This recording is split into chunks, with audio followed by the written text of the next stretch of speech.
दोस्तों आज हम बात करने वाले हैं डीएलएड फोर्थ सेमेस्टर में विज्ञान सब्जेक्ट की, जिसमें हम बात करेंगे खनिज एवं अयस्क नामक टॉपिक की।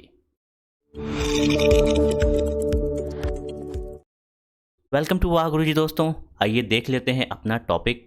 तो सबसे पहले उसमें हम देखते हैं खनिज क्या हैं। तो आइए हम समझते हैं खनिजों को। खनिज प्रायः ऐसे भौतिक पदार्थ होते हैं जो प्रायः धरती के अंदर खुदाई के माध्यम से प्राप्त किए जाते हैं। इसे भूपर्पटी, समुद्र या पृथ्वी के तल से प्राप्त किया जाता है। विभिन्न प्रकार की खानों से खनन के द्वारा कुछ उपयोगी खनिज पदार्थ जैसे लोहा, अभ्रक, कोयला, बॉक्साइट, चूना पत्थर आदि प्राप्त किए जाते हैं। तो ये जो लोहा है, अभ्रक है, कोयला है, बॉक्साइट है, ये सब हमें जो है ज़मीन के नीचे से प्राप्त होते हैं। वो चाहे हमें खानों से प्राप्त हों या समुद्र या पृथ्वी के तल से प्राप्त हों। इन्हें हम क्या कहते हैं? इन्हें ही हम खनिज कहते हैं। तो ये हो गई खनिज की परिभाषा और उसका अर्थ। अब बात कर लेते हैं अयस्क की। अयस्क क्या होते हैं? जिन खनिजों से किसी धातु को प्रचुर मात्रा में कम खर्चे पर प्राप्त किया जा सके उसे अयस्क कहते हैं। तो इससे क्या प्रतीत होता है? जो अयस्क है तो खनिज ही आपका, लेकिन ऐसा खनिज है जिसमें कोई धातु जो है हम पा सकें। और कैसे? कम खर्चे में और अधिक मात्रा में। वो क्या कहलाते हैं? अयस्क कहलाते हैं। जिससे हमारी एक बात साबित होती है कि सभी अयस्क खनिज होते हैं। जितने भी अयस्क होंगे वो खनिज होंगे, परंतु सभी खनिज अयस्क नहीं होंगे। जिनसे हम धातु का निष्कर्षण न कर सकें या कम मात्रा में कर सकें और खर्चा ज़्यादा हो, वो सब हमारे अयस्क नहीं हो सकते हैं। तो इस प्रकार से खनिज और अयस्क में ये अंतर रहता है। ये लाइन आप ज़रूर देख लीजिएगा, बहुत बार पूछी जाती है और आप इसे कहीं भी लिख भी सकते हैं। अब हम अयस्क के एग्जाम्पल अगर लेते हैं तो क्या आता है? जैसे कॉपर पायराइट, इससे क्या होता है? इससे हम जो है कॉपर का निष्कर्षण करते हैं। और बॉक्साइट, बॉक्साइट से एल्युमिनियम का निष्कर्षण करते हैं। अभी हमने देखा था हमें बॉक्साइट जो है खनिज में भी मिल रहा था। देखिए हमारी ये लाइन साबित होती है, खनिज में देखिए बॉक्साइट भी है और अयस्क में भी है। ठीक है, तो इस प्रकार से सभी अयस्क खनिज होते हैं, परंतु सभी खनिज अयस्क नहीं होते हैं। अब इसमें आपको कन्फ्यूजन नहीं होना चाहिए। अब आगे बात कर लेते हैं कुछ धातुएं जिनके अयस्क के नाम और रासायनिक सूत्र उनका। तो जिंक जो होता है उसका अयस्क क्या है? कैलेमाइन, और इसका सूत्र होता है Zn CO3। ऐसे ही मैग्नीशियम का magnesite MgCO3। Copper, copper glass Cu2S। अभी मैंने कॉपर की एक और बात की थी, कॉपर पायराइट। तो अयस्क कई होते हैं जिनसे भी धातु का निष्कर्षण आसानी से किया जा सके। तो एक धातु के लिए हम कई अयस्कों का प्रयोग करते हैं। तो ये हमारा कॉपर का कॉपर ग्लास हो गया। और दूसरा अगर पूछा जाए तो कॉपर पायराइट भी कह सकते हैं। आयरन का हेमेटाइट, सिल्वर का अर्जेंटाइट, एल्युमिनियम का बॉक्साइट, कैल्शियम का जिप्सम। और ये इधर रासायनिक सूत्र लिखे हैं, आप इसका स्क्रीनशॉट ले लीजिए, ये आपके लिए काम में आ जाएंगे। एक ना एक अयस्क पूछा जाता है कि इससे किस धातु का निष्कर्षण होता है, या धातु दे दी गई आपसे और पूछा जाता है कि इसका अयस्क का नाम बताइए। तो इस प्रकार से ये आपके लिए लाभदायक होगा। अब आइए हम बात कर लेते हैं धातु की। तो जो हमारे तत्व होते हैं, तत्व को उनको गुणधर्मों के आधार पर जो है दो भागों में बांटा गया है। पहला क्या है आपका? धातु, और दूसरा है अधातु। जितने भी तत्व होते हैं उनमें ये दो आपको मिलेंगे, या तो अधातु होगा या धातु होगा। तो अब हम इसमें बात करेंगे धातु की। तो कह रहा है धातु वे तत्व होते हैं जो सामान्य अभिक्रियाओं में अपने परमाणुओं से एक या अधिक इलेक्ट्रॉन त्याग कर धनायन बनाने की प्रवृत्ति रखते हैं। आइए इसको समीकरण के अनुसार समझते हैं। जैसे हमारी Na जो है ये धातु है, तो ये क्या करती है? Na प्लस एक इलेक्ट्रॉन त्याग करती है, जिससे जो है यह धनायन बनाने की प्रवृत्ति रखती है। ये देखिए धनायन बन गया। इलेक्ट्रॉन इसने त्याग किया है तभी इसके सिर पर प्लस का चिन्ह है। ठीक है, तो ये हमारी होती हैं धातुएं। अब बात कर लेते हैं धातु के गुणों की। तो धातु के गुणों की बात करें तो सबसे पहले बात आती है धात्विक चमक। धातुओं में एक विशेष प्रकार की चमक पाई जाती है जिसे हम कहते हैं धात्विक चमक। आपने देखा होगा सोना हो या चांदी हो, एक विशेष प्रकार की उसमें चमक होती है। ठीक है, तो ये इसका पहला गुण हो जाता है। दूसरा है कठोरता। जितनी भी धातुएं होंगी आप उसको देखेंगे कि वे कठोर होती हैं। चाहे सोना ले लीजिए, चांदी ले लीजिए, लोहा ले लीजिए, कोई भी धातु होगी वो कठोर होगी। लेकिन एक दो अपवाद भी हैं इसमें। अपवाद में कौन आएगा, जैसे सोडियम, अभी मैंने बात की थी Na की, वो सोडियम ही होता है। ये सोडियम जो होता है ये मुलायम होता है, बाकी जो धातुएं आप पाएंगे वो सभी कठोर होंगी। तो कठोरता का गुण भी एक धातु का गुण होता है। फिर आता है आघात वर्धनीयता।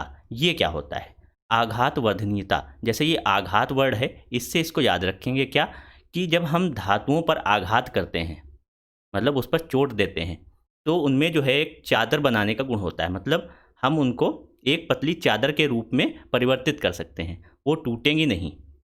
एक जैसे सोना होता है, देखते हैं आप कितनी पतली पतली उसकी चादर बनाई जा सकती हैं, वहीं गुण होता है आघात वर्धनीयता का गुण। ये धातु का एक विशेष गुण माना जाता है। फिर बात आती है तन्यता की। तन्यता क्या होता है? इसमें ये होता है कि धातु का हम तार बना सकते हैं पतला सा। जैसे सोना चांदी आपने देखा होगा, बहुत ही महीन महीन तार जो है इससे बन जाते हैं। तो ये भी जो है एक धातु का विशेष गुण होता है। तो आघात वर्धनीयता और तन्यता, तन्यता से तार बनता है। देखिए ता से स्टार्टिंग है, ता से तन्यता और ता से तार। और आघात, जब आघात करेंगे तो धातु एक चादर के रूप में परिवर्तित हो जाएगी। तो ये आपको याद रखना है, ये पूछे भी जाते हैं, आघात वर्धनीयता गुण क्या होता है और तन्यता का गुण क्या होता है। अब हम बात करते हैं भौतिक अवस्था की। भौतिक अवस्था में धातु के गुणों में हम बात करें तो ये जो है सामान्यतः ठोस रहते हैं, लेकिन इसमें भी एक अपवाद है। कौन सा? पारा। पारा जो होता है आपका सामान्य ताप पर वो द्रव में होता है। ठीक है, तो ये हो गई भौतिक अवस्था। और जितनी भी धातुएं होती हैं ये विद्युत या ऊष्मा दोनों की सुचालक होती हैं। सुचालक किसे कहते हैं? जिसमें, जैसे विद्युत की सुचालक की बात करें तो जिसमें विद्युत का संचार हो सके, या ऊष्मा का सुचालक कहें तो जिसमें ऊष्मा का संचार हो सके। जैसे आप लोहे की छड़ जो है धूप में डाल दीजिए तो आपको पूरी लोहे की छड़ गर्म मिलेगी, या आप उसका एक सिरा आग में डाल दीजिए, थोड़ी देर बाद आपको दूसरा सिरा भी गर्म मिलेगा। तो उसमें ऊष्मा का संचार होता रहता है। ऐसे ही विद्युत की भी बात करें तो लोहे में जो है देखिए करंट आपका चलता रहता है, तो वो विद्युत का सुचालक होता है। तो धातुएं जितनी भी होती हैं वो विद्युत की सुचालक होती हैं, विद्युत हो या ऊष्मा दोनों की सुचालक होती हैं। तो ये थे हमारे धातुओं के गुण। अब बात कर लेते हैं हम अधातु की। अधातु क्या होते हैं? अधातु वे तत्व हैं जो सामान्य अभिक्रियाओं में एक या एक से अधिक इलेक्ट्रॉन ग्रहण करते हैं, और जब ग्रहण करेंगे तो ऋणायन बनाने की प्रवृत्ति भी रखेंगे। जैसे क्लोरीन की बात करें, Cl, ये क्या करेगा? एक इलेक्ट्रॉन ग्रहण करेगा। जब इसने एक इलेक्ट्रॉन ग्रहण किया है तो ये कचदार हो जाएगा, और जब कचदार हो जाएगा तो अपने सिर पर माइनस का चिन्ह लेकर घूमेगा। वहाँ क्या था? वो एक इलेक्ट्रॉन त्याग करती थी, एक या अधिक इलेक्ट्रॉन त्याग करती थी धातुएं, तो उनके सिर पर प्लस का ताज रहता था। लेकिन ये कर्जदार हो जाती हैं तो इन पर माइनस का चार्ज रहता है। तो ये होती हैं हमारी अधातुएं। अब बात करते हैं अधातु के गुणों की। चमक, अगर हम इनके चमक की बात करें तो इनमें चमक बहुत नहीं होती है देखा जाए तो, लेकिन कुछ अधातुएं ऐसी हैं, जैसे जो कार्बन का दूसरा रूप होता है जिसे हम बोलते हैं ग्रेफाइट या हीरा, इनमें चमक पाई जाती है। बाकी अधातुएं जो होती हैं चमक नहीं उत्पन्न करती हैं। अब बात करते हैं कठोरता की। कठोर भी अधातुएं नहीं होती हैं, लेकिन यही दो इसमें भी अपवाद हैं। कार्बन के ये जो दो रूप हैं ये कठोर होते हैं। आघात वर्धनीयता का गुण इस पे नहीं पाया जाता है। इसमें अगर आप चोट करेंगे तो अधातुएं टूट फूट जाती हैं। लचीलापन की बात करें तो इसमें लचीलापन भी नहीं होता है, ये क्षणभंगुर होती हैं। ठीक है, और ये विद्युत तथा ऊष्मा की कुचालक होती हैं। इसमें न विद्युत जो है इसका संचार होता है ना ऊष्मा का। जैसे मान लीजिए आप ट्रेन की बात करें या कोई भी आधात लेंगे, उसमें ना विद्युत का संचार होगा ना ऊष्मा का संचार होगा। भौतिक अवस्था, इनके भौतिक अवस्था की बात करें तो कुछ अधातुएं जो है सामान्य अवस्था पर ठोस में रहती हैं, कुछ द्रव में रहती हैं और कुछ गैस में भी मिल जाती हैं। अतः आप ये कह सकते हैं कि अधातुएं जो हैं, अधातुओं की भौतिक अवस्था की बात करें तो वो तीनों अवस्थाओं में मिल जाती है। ठोस की बात करें जैसे सल्फर, सल्फर को हम S से प्रदर्शित करते हैं। द्रव की बात करें तो हमें ब्रोमीन जो है द्रव अवस्था में मिल जाती है। गैस की बात करें तो ऑक्सीजन की बात कर सकते हैं। तो ये रहे हमारे अधातुओं के गुण। अब बात कर लेते हैं मिश्र धातु की। किसी धातु अथवा अधातु के साथ मिलने पर बनने वाली धातुएं मिश्र धातु कहलाती है। मिश्र धातुओं के गुण उनके घटकों के गुणों से भिन्न होते हैं जिनसे मिलकर मिश्र धातु बनी होती है। इसके कहने का क्या मतलब है, आइए देखते हैं। अगर हमारे पास धातु है और इसको हम धातु से मिलाते हैं तो ये बन जाती है मिश्र धातु। ठीक है, ऐसे ही हमारे पास एक अधातु है और धातु है, तब भी मिश्र धातु बन जाएगी। लेकिन अगर आप ये सोच रहे हैं अधातु है और दूसरी भी अधातु है, तब वो मिश्र धातु नहीं होगी। ये आपको ध्यान रखना है। जैसा परिभाषा में कह रहा है, किसी धातु अथवा अधातु के साथ मिलने पर बनने वाली धातुएं मिश्र धातुएं कहलाती हैं। और दूसरी लाइन का अर्थ ये है, जो उनके घटक होंगे जिनसे मिलकर धातु बनी होगी मिश्र धातु, उनके गुणों से मिश्र धातु के गुण अलग होंगे। ठीक है, तो मिश्र धातु की बात कर लें, एग्जाम्पल की बात करें तो जैसे आपका पीतल होता है और कांसा होता है, ऐसे ही डच मेटल आता है। ये सब क्या है, आपके मिश्र धातुएं हैं। अब बात कर लेते हैं धातु और अधातु में अंतर की। धातु में, चलिए हम लाइन खींच लेते हैं एक, इधर लिखते हैं धातु में चमक पाई जाती है, अधातुओं में चमक नहीं पाई जाती है, कुछ को छोड़कर। ये भी लगा देंगे हम कि जैसे हीरा और ग्रेफाइट में चमक पाई जाती है, लेकिन अन्य अधातुओं में चमक नहीं पाई जाती है। और धातुएं जो होती हैं अपारदर्शी होती हैं। अधातु की बात करें तो ये पारदर्शी भी होती हैं, और कुछ अर्धपारदर्शी भी होती हैं, और कुछ अपारदर्शी भी होती हैं।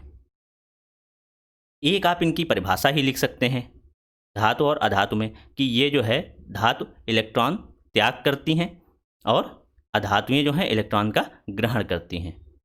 ये आपका एक इसमें अंतर हो जाएगा। और अंतर की बात करें तो ये ऊष्मा की सुचालक होती हैं। ये क्या होती हैं, ऊष्मा की सुचालक होती हैं, और अधातुएं जो है कुचालक होती हैं।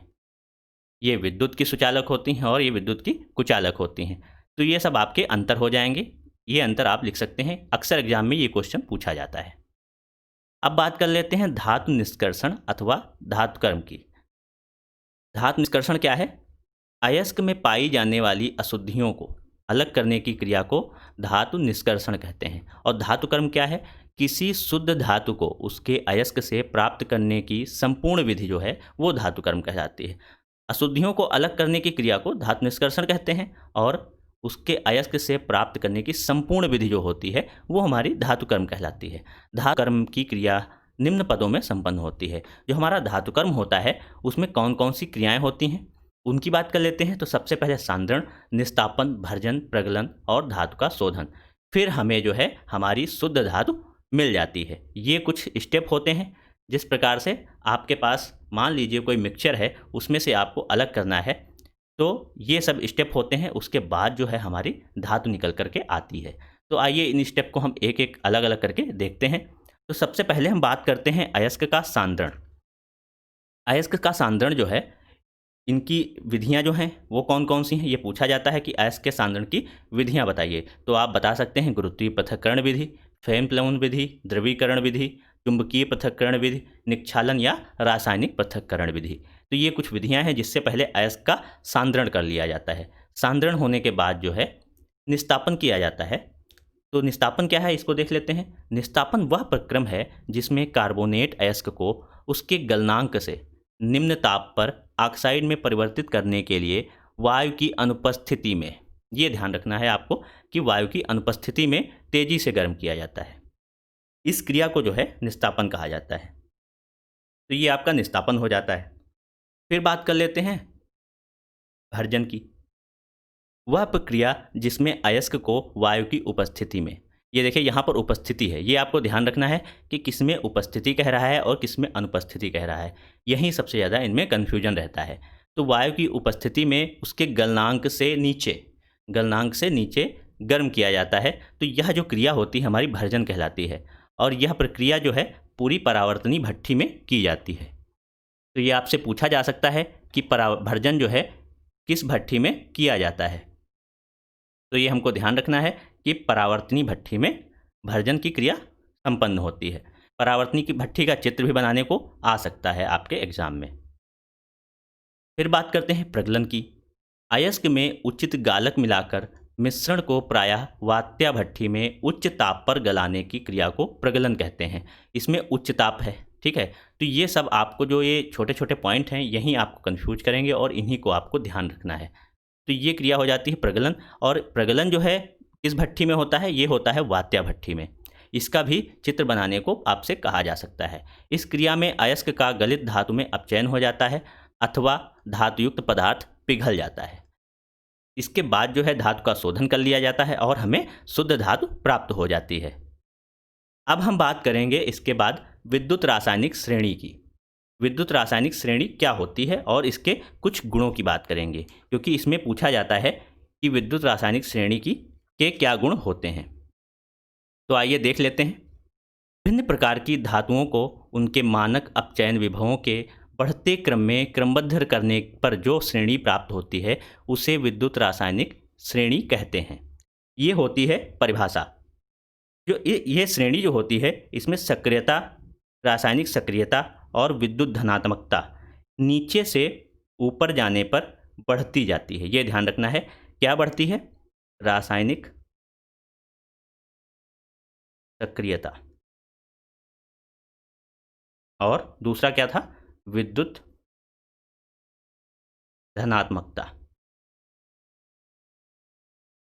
जब हम नीचे से ऊपर जाते हैं तो ये बढ़ती जाती है, ये प्लस का चिन्ह है, और ये हम नीचे से ऊपर जा रहे हैं तो ये बढ़ती जाती है, ठीक है। कौन कौन सी चीज़ें? रासायनिक सक्रियता और विद्युत धनात्मकता। ये विद्युत रासायनिक श्रेणी के गुण हैं। और ये पूछा भी जा सकता है कि रासायनिक सक्रियता विद्युत रासायनिक श्रेणी में ऊपर से नीचे जाने पर घटती है, बढ़ती है, या ऑप्शन में तो ऊपर से नीचे जाने पर घटेगी और नीचे से ऊपर जाने पर बढ़ेगी। तो ये इसके गुण हो गए। अब इसकी बात कर लेते हैं कि उपयोग हम किस में करते हैं।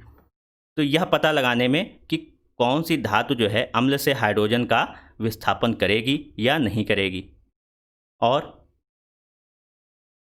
जो इस श्रेणी में नीचे वाली अधातु होती है वो अपने से ऊपर वाली अधातु को उसके लवण के विलयन से अलग कर देती है। तो ये सब इसके जो हैं उपयोग होते हैं। तो इस प्रकार से हमने देखा विद्युत रासायनिक श्रेणी। अब हम बात करेंगे संक्षारण की। ये क्या होता है? संक्षारण एक रासायनिक अभिक्रिया है जिसमें धातुएं वायु में उपस्थित ऑक्सीजन से क्रिया करके ऑक्सीकृत होकर अपने सतह पर एक परत बना देती हैं, जिससे वह धातु धीरे धीरे नष्ट हो जाती है। इस क्रिया को ही संक्षारण कहते हैं, जिसे हम अपनी देसी भाषा में कहते हैं जंग लगना। वही है आपका संक्षारण होना, ठीक है। तो आपको ये समझ में आ गया होगा। वहीं देखिए कह रहा है वायु की उपस्थिति में। जब हम लोहे को ऐसे ही वायु की उपस्थिति में छोड़ देते हैं तो उस पर जंग लग जाती है, एक परत बना देती है। देखिए कह रहा है एक परत बना देती है जिससे वह धातु धीरे धीरे नष्ट हो जाती है। देखिए लोहा धीरे धीरे नष्ट होने लगता है जब हम उसको खुली जगह में रख देते हैं। किस लिए? क्योंकि वह ऑक्सीजन से क्रिया करता है और ऑक्सीकृत हो जाता है। उसके बाद धीरे धीरे वह नष्ट होने लगता है। वहीं जो है आपका संक्षारण कहलाता है। तो ये आपका हो जाता है जंग लगना या संक्षारण। अब हम बात कर लेते हैं पिग आयरन की। पिग आयरन क्या होता है? ये एक जो है कच्चा ढलवा लोहा होता है।